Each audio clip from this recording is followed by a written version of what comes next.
My name is Munya Chidzonga. I'm an award-winning actor, a filmmaker, an entrepreneur, and a Pan-Africanist. The problem in Zimbabwe is I think we have forgotten our values.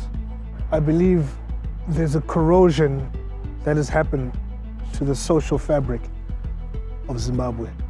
You know, the way we interact with each other has changed and has definitely been impacted by hardship.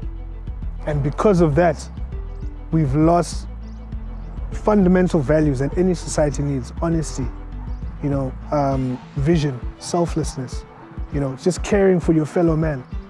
I think that's really gone out the window as people try and scramble around to look after themselves. I think people are polarized in Zimbabwe because there's no common goal.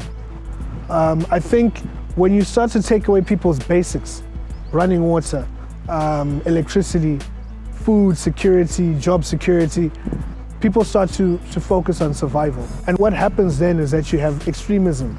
You have people who are extremes on either side. You have the people who are able to survive and the people who are unable to survive, and these two will always clash. That's what creates the polarization, because the basics have been, the fundamentals have been taken away. You know what I mean? People's focus now is on survival, and the only way, survival is an absolute. It's either you have or you don't. You know, so you're not tolerant to other people's opinions, to other people's way of living. Whenever you find that you're using your fist, it means you failed to use your mind and you failed to reason with the situation. Violence in any shape, any way, shape or form is bad. I don't condone any sort of violence. And the minute that you have to use such brutality to emphasize a specific point, there's a breakdown somewhere. Something is not being communicated and somebody is not seeing something, or someone's trying to cover up something. Do you know what I mean? I think it's very sad. And you know, you're talking about just in Zimbabwe, not just in Zimbabwe. We've seen this rise in cases of police brutality around the world, which says to me that there's something that's happening, you know? There's something that's trying to be suppressed. And here, there's a lot of things that people are trying to suppress. And it's not right. We failed the fundamentals of what democracy should be or society should be. We failed to communicate. As a young person, I feel like my voice is not being heard. And I feel like we're not being represented. The world has changed. And that is not being represented in the way things are being done in the country. The leadership is not a representation of what's on the ground. And that's evident, you know what I mean? There's so many examples of that. You know, there's not enough young people in positions of influence, you know, or positions where they can actually have a genuine impact on society. However, that being said, I'm not going to take away from the personal voice that I've been given through everything that I've managed to achieve up till now. But I think that's a function of two things. One, I do believe that as a generation, we do need to pull ourselves together, because the people who are given those platforms, what are they doing with them? That's the one thing you need to ask yourself.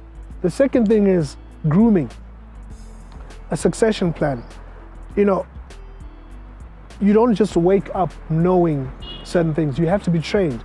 You have to be taught. If I had a 2-minute ride with the president, I would ask him to allow us to change the narrative. I would ask him to let shows like this speak about the people. I would ask him to allow us to change the narrative of Zimbabweans. And by changing the narrative of Zimbabweans, it will change the way we look at ourselves. I think, you know, like when you leave this country, the way people perceive you outside of Zimbabwe, and I'm not talking far, South Africa. I mean, I've done a lot of work there, and a lot of my career work has been done in South Africa. It is so painful the way these guys look at you, and it's because of the way we look at ourselves. We are not given a platform to tell our own stories and to tell the positivities and the positive things that are happening. I would ask him to give us a chance to change the narrative. You can't have pictures of police officers kicking defenseless poor women on the ground. You can't have, that shouldn't fly. Surely there must be another way of doing that. And I think that the best way to do that is to change the way we look at ourselves. And the only way to do that is to change what we think of ourselves. You know, corruption, Corruption is a disease that affects everyone except the person who has it. That's the problem with corruption. Everyone else will feel the brunt of that corruption, except that corruption. And for me, I think it's incredible that, I mean, you mentioned 6 or so incidents that have happened in the last 20, 30 years. There are hundreds of them, but not one of them has been brought to book. There's never been one person sentenced for corruption and who's actually gone to jail for it. But then ironically, there's people who are arrested immediately for speaking up against corruption. And so there's something that's missing. You know, if you're arresting people for speaking out against corruption, like, I don't have all the facts and I'm not gonna pretend that I'm a lawyer, but if people are being arrested for voicing their opinion against certain things, and then that is being construed as other things like, you know, inciting violence and all these other things, but they're speaking out against ills, and you arrest them but not the people they're speaking to, something's not right. And this is one person versus hundreds of people that have been caught up for this. I think that the key word is accountability. At some point, one of my hopes and dreams for the future is we then have a generation that is genuinely accountable, that is genuinely going to say that, okay, listen, I'll take responsibility for what I have done.